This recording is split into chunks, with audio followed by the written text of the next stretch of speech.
Hey, welcome back to the MobilityWOD project. Today's main set on CrossFit has us doing Kelly, which is a bunch of running, some box jumps, some wall balls. The reason we're going to talk about that as it relates is we're going to talk about the Achilles tendon today, or the heel cord. We see a lot of people, athletes, kind of in CrossFit and otherwise, missing a lot of kind of range of motion of dorsiflexion in their foot.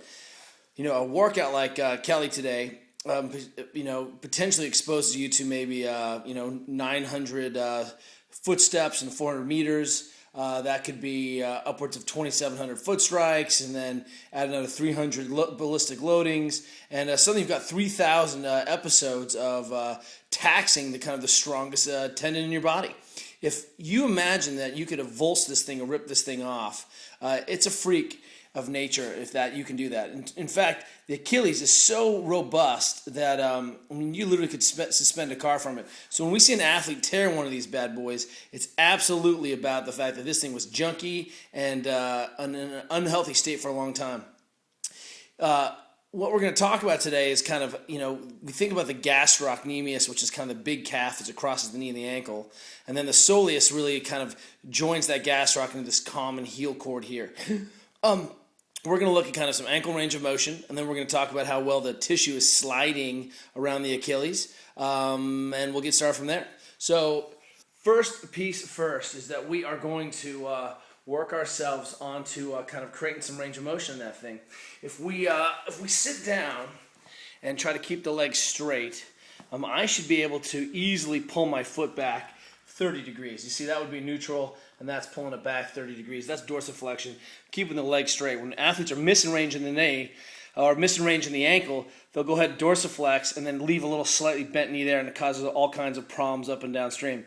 But with the leg straight, I should be able to have lots and lots of range of motion, and most of you guys are going to discover you're probably about 90 degrees or less, which makes this heel cord susceptible to some really, really gnarly loading when you're missing this much range kind of through the back of the leg here. So here's homework number one.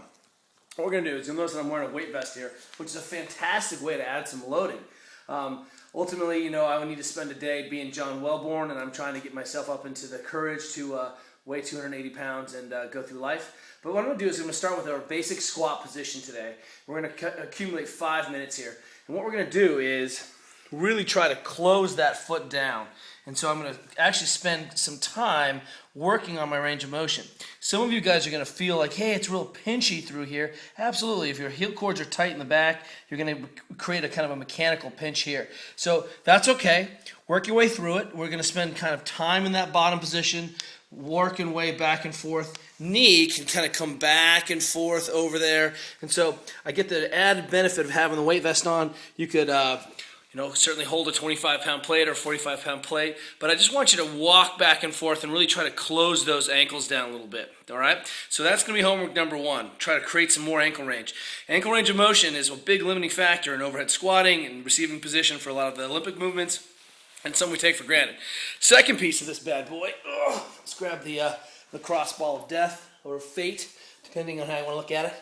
And what we're going to do is we're going to look at how well the tissue slides around this Achilles tendon. Get out of the glare here. So one of the problems is that we see athletes with really junky skin. Sorry, one more time. Really junky skin around the Achilles here. And if I wind that foot up all the way, I should be able to slide the skin around that Achilles easily. It should be supple and gliding. What you're going to see, some of you guys are going to find that this layer of skin is actually adhered right down to the tendon.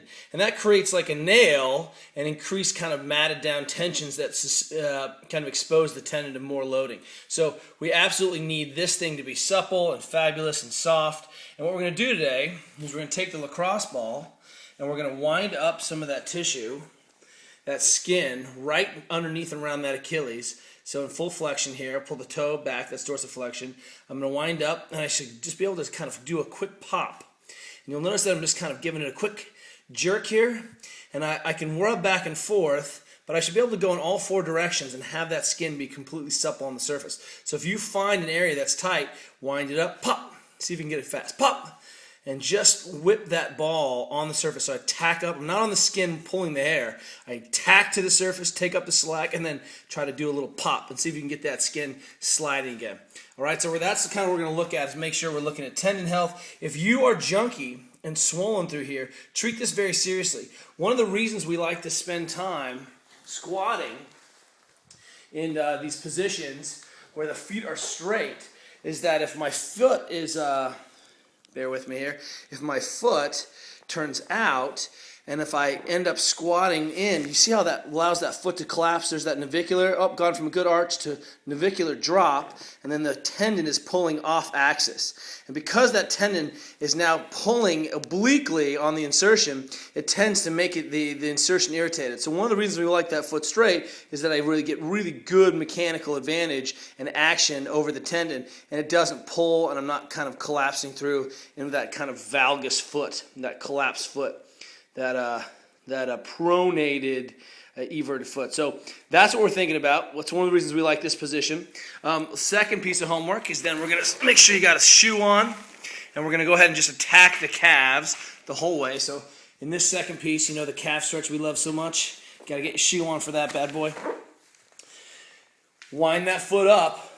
We're really going to go after you. Already smashed the heel cord, and notice how much range you have here. And then the second piece, of course, is bringing that hip straight to the wall. Leg straight, hip straight.